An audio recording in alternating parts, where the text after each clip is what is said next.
It is, Marie. These charges coming down just in the last 30 minutes or so. The Will County Sheriff's Office confirms it has obtained an arrest warrant for 30-year-old Jenna Strouble of St. John, Indiana, and she faces 9 counts of first-degree murder.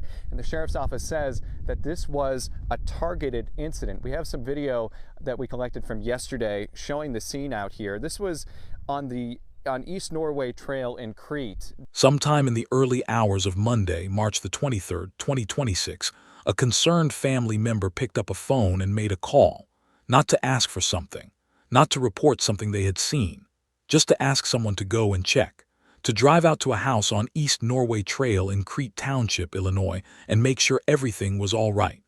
Deputies from the Will County Sheriff's Office arrived around 2 in the morning. The neighborhood was quiet. The houses on either side were dark.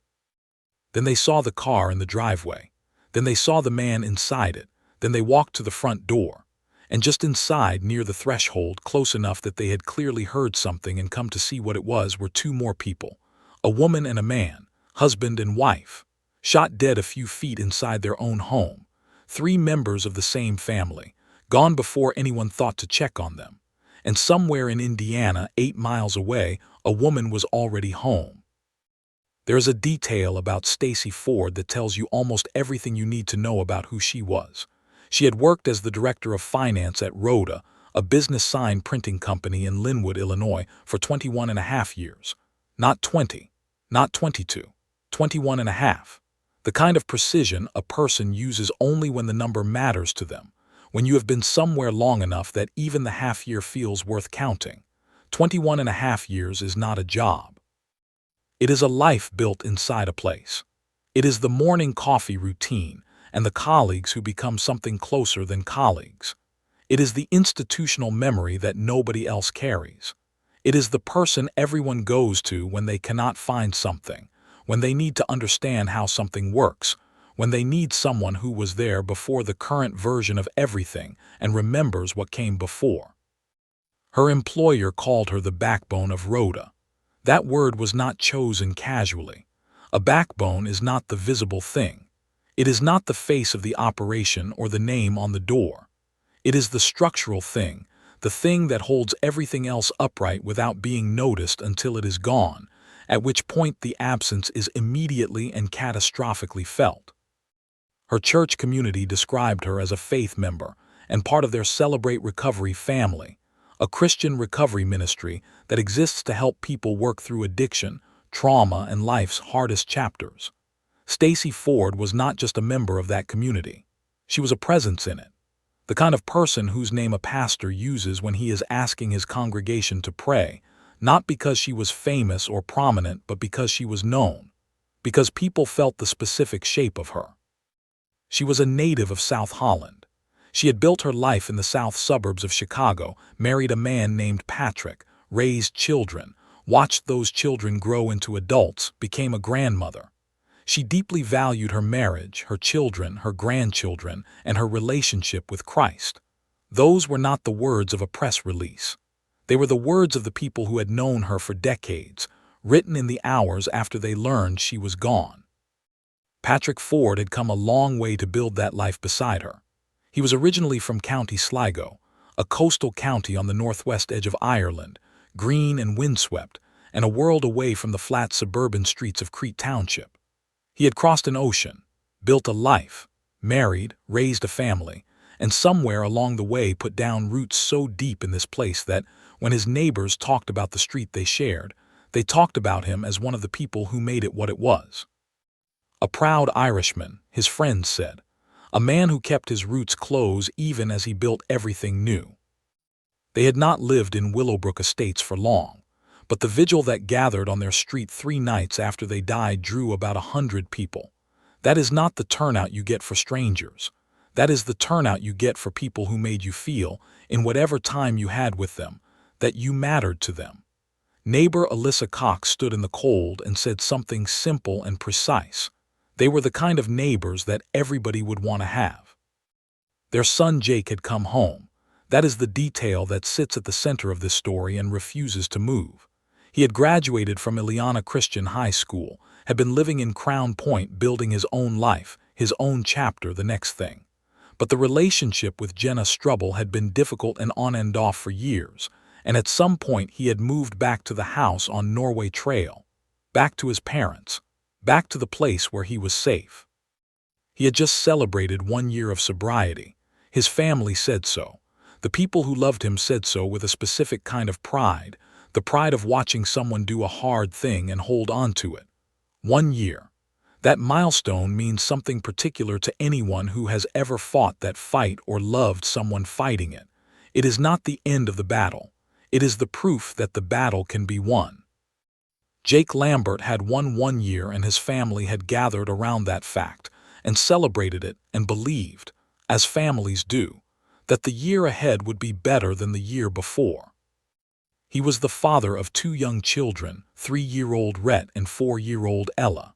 His relative Emily Connor wrote on Facebook in the hours after his death that Ella and Rhett were going to miss their dad, their papa, and their grandma more than words could express.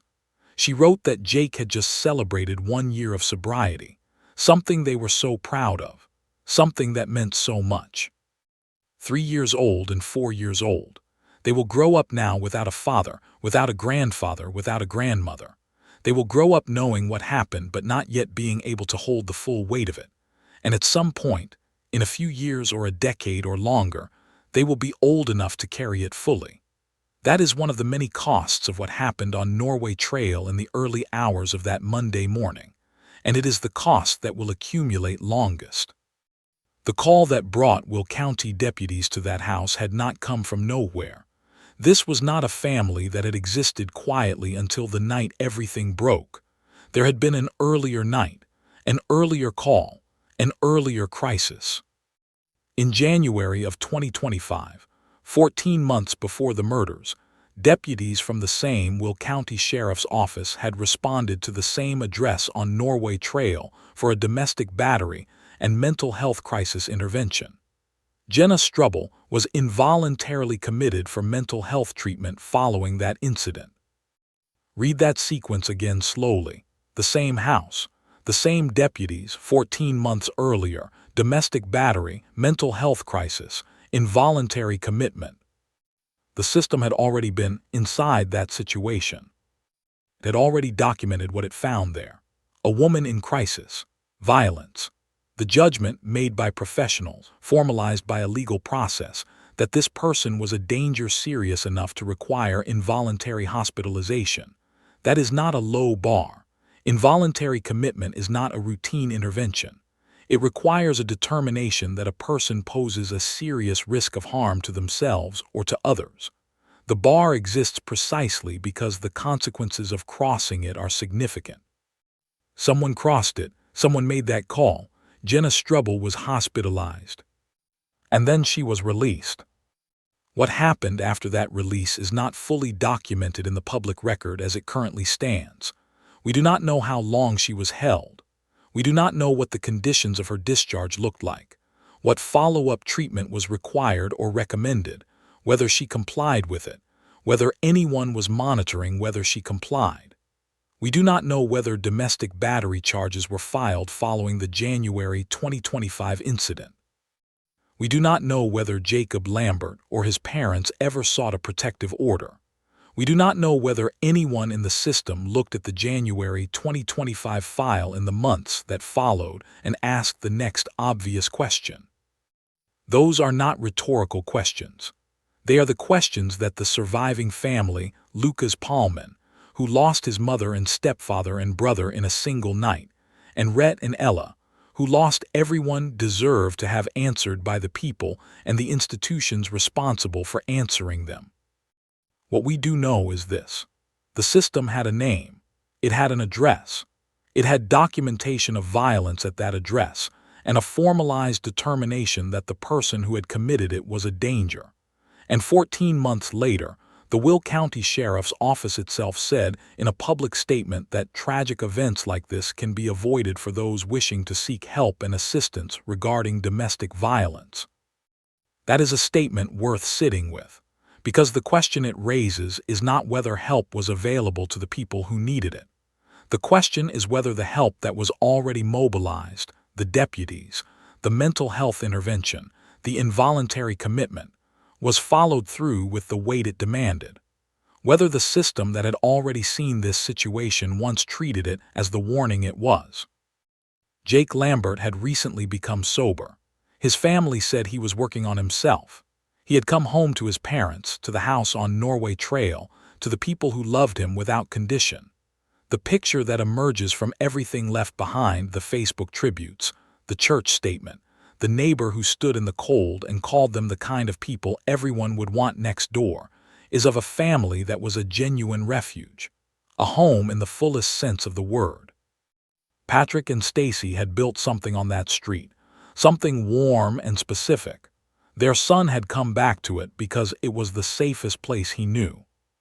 It was not safe enough. Investigators believe Strouble traveled from Indiana to the residence, 8 miles across a state line in the middle of the night, and that what followed was targeted. That word appears in almost every official statement. Targeted, not random, not chaotic, directed. The sheriff's office said it. The evidence supports it. Jake was in the driveway. His parents were just inside the front door. The geometry of the scene suggests Patrick and Stacy heard something, a car, a voice, something, and came to the threshold to see what was happening. They did not make it back inside. 3 people who had done nothing except love a man who was trying to rebuild his life.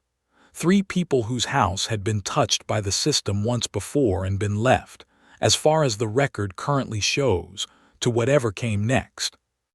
About 100 people gathered on the street 3 nights after the murders. They stood in Willowbrook Estates and remembered a family that had not lived there long but had already made themselves known. Terry, a family friend who lived a few houses away, said that the turnout that night showed exactly what kind of love they had shown to the neighborhood.